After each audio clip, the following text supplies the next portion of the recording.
Government ایسوسی at college کمیر میں سالانہ محفل مشاعرہ اور تقریب تقسیم انعامات منعقد ہوئی، جہاں شعراء نے کلام پیش کیا اور کامیاب طلباء میں انعامات تقسیم کیے گئے۔ مزید تفصیلات سید حسنین نقوی کی اس رپورٹ میں دیکھیے۔ آپ دیکھ رہے ہیں آج تک نیوز، خبر سچ کے ساتھ۔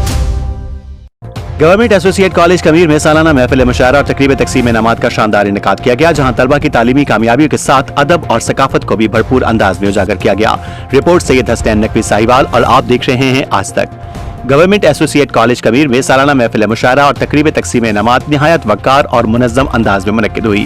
یہ کالج کی 5ویں مسلسل محفل مشاعرہ تھی، جس کا انعقاد پرنسپل ڈاکٹر رحمت علی شاد کی قیادت میں کیا گیا۔ تقریب کے مہمان خصوصی مقامی رکن صوبائی اسمبلی محمد ارشد ملک تھے، جنہوں نے نمایاں کارکردگی دکھانے والے طلباء میں انعامات اور اسناد تقسیم کی۔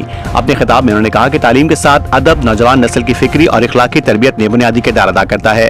محفل مشاعرہ میں شبیر شاہد، جمشید کمبو اور موج دین فریدی سمیت مقامی اور علاقائی شعراء نے حب الوطنی، سماجی اقدار اور تعلیمی شعور پر مبنی کلام پیش کیا اور خوب داد سمیٹی۔ تقریب کے اختتام پر کامیاب طلباء میں انعامات تقسیم کیے گئے، جبکہ کالج انتظامیہ نے علمی اور ادبی سرگرمیوں کے تسلسل کے عزم کا اعادہ کیا۔ شرکاء نے اس پروگرام کو کمیر کی ادبی تاریخ کا ایک اہم سنگ میل قرار دیا۔ آج تک نیوز، خبر سچ کے ساتھ۔